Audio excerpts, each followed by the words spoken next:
पंजाब में 13 और नए स्कूल ऑफ एमिनेंस का उद्घाटन हो रहा है। उनमें से एक स्कूल में हम आज यहाँ खड़े हैं। सबसे पहले तो मीडिया जो सब लोग साथी आए हुए हैं, मेरी आप सब लोगों से गुजारिश है, आप अच्छे से सारा इसका वीडियो बनाना स्कूल का और दिखाना लोगों को कि अब पंजाब के अंदर कितने शानदार सरकारी स्कूल बन रहे हैं।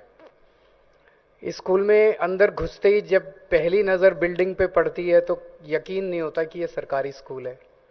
और एक बार अगर आप सारे सरकारी स्कूल का चक्कर लगाओ, जिस तरह के क्लासरूम्स हैं, जिस तरह की लेबोरेटरीज हैं, जिस तरह की फैसिलिटीज़ हैं, मैं चैलेंज के साथ कह सकता हूं कि अगर प्राइवेट में किसी ने ऐसा स्कूल बनाया होता तो बड़े आराम से 10-15 हज़ार रुपये महीने की फीस रख लेता। इसकी 10,000 से तो ऊपर की फीस होती है अगर ये प्राइवेट सेक्टर में इतना बड़ा स्कूल और इतना शानदार स्कूल होता तो आज हम अपने बच्चों को, गरीबों के बच्चों को, जो बच्चे, जैसा मान साहब ने बताया कि इनके टाइम में तो हम बोरी लेके जाया करते थे और वो बोरी भी फिर वापस घर ले आया करते थे, वहां से लेके कहां पहुंच गए हम लोग कि आज इतना शानदार सरकारी स्कूल जिसमें हमारे मजदूरों के बच्चे, किसानों के बच्चे, रिक्शे वाले के बच्चे, गरीबों के बच्चे, प्लम्बर के बच्चे, इलेक्ट्रिशियन के बच्चे, जिन्होंने कभी सपने भी नहीं देखे थे कि हम कुछ बन पाएंगे।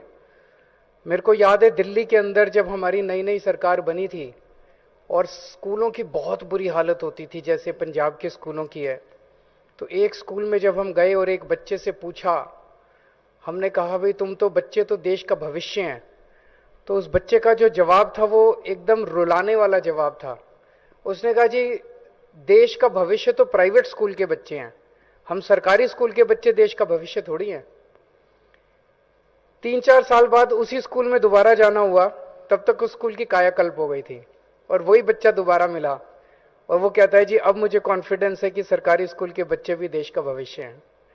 ये जो कॉन्फिडेंस हमारे बच्चों के अंदर आ रहा है, सरकारी स्कूलों में पढ़ने वाले बच्चों के अंदर अब जो कॉन्फिडेंस आ रहा है और जिस कॉन्फिडेंस के साथ वो बात कर रही, हमने कई बच्चों से बात की, अभी 1 साल ही हुआ उनको पढ़ते हुए, और 1 साल के अंदर जिस किस्म का कॉन्फिडेंस हमारे बच्चों के अंदर, ये बहुत ही बढ़िया है। बहुत सारे, हर बच्चे से हमने बात की, कोई डॉक्टर बनना चाहता है, वो एक बच्चा बोला मैं मैकेनिकल इंजीनियर बनना चाहता हूं, एक बोला मैं साइंटिस्ट बनना चाहता हूं।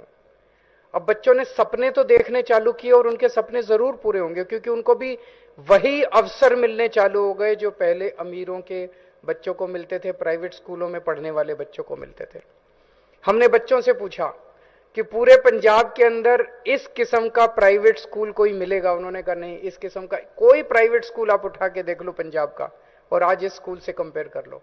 आज हम बेस्ट एजुकेशन, मुझे फक्र है कि हमारी सरकार, मान साहब की सरकार, बेस्ट एजुकेशन दे रही है पूरे पंजाब में हमारे गरीब से गरीब बच्चों को। पिछले साल स्कूल ऑफ एमिनेंस में एडमिशन के लिए 1 लाख बच्चों ने अप्लाई किया था, उनके टेस्ट हुए थे और 8200 बच्चों का एडमिशन हुआ था। हमारी सरकार बनने के पहले किसी भी मंत्री के पास सिफारिश लगती थी, मेरा फलाने प्राइवेट स्कूल में करा दो मेरे बच्चे का, फलाने प्राइवेट स्कूल में। अब सिफारिश लगती है कि मेरे बच्चे का स्कूल ऑफ एमिनेंस, मेरे बच्चे का सरकारी स्कूल में एडमिशन करा दो, मेरे बच्चे का सरकारी स्कूल में एडमिशन करा दो। और ये कोई छोटी बात नहीं है। पिछले लगभग हर हफ्ते 10 दिन में मेरा पंजाब आना होता है। 2-2 सीएम पंजाब के स्कूलों में घूम घूम के स्कूलों को ठीक करने की कोशिश कर रहे हैं। कभी सुना था कोई सीएम जाता था सरकारी स्कूलों के अंदर? कोई सीएम जाके सरकारी स्कूलों का जायजा लेता था कि स्कूल ठीक ठाक चल रहे हैं कि नहीं चल रहे? 2-2 सीएम सरकारी अस्पतालों के अंदर, मोहल्ला क्लिनिक के अंदर जा जाके वहां का जायजा ले रहे हैं, उनको ठीक करने की कोशिश कर रहे हैं। किसी ने सेहत का अंदाजा लिया था? किसी ने सेहत का जायजा लिया था? यही तो बुनियादी समस्याएं हैं। एक आम आदमी को क्या चाहिए? एक आम आदमी यही तो चाहता है कि मेरे बच्चे अच्छे पढ़े लिख जाएं, मेरे बच्चे बड़े हो के हमारे परिवार का नाम रोशन करें, परिवार की गरीबी दूर करें।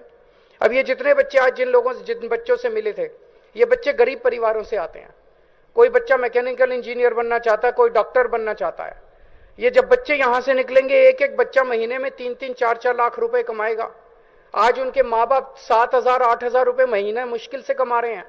तो जब बच्चा निकलेगा और 3-4 लाख रुपए महीना कमाएगा, उस एक परिवार की गरीबी तो दूर हो गई ना। एक ही चीज है जिससे हम अपने देश की गरीबी दूर कर सकते हैं और वो है शिक्षा।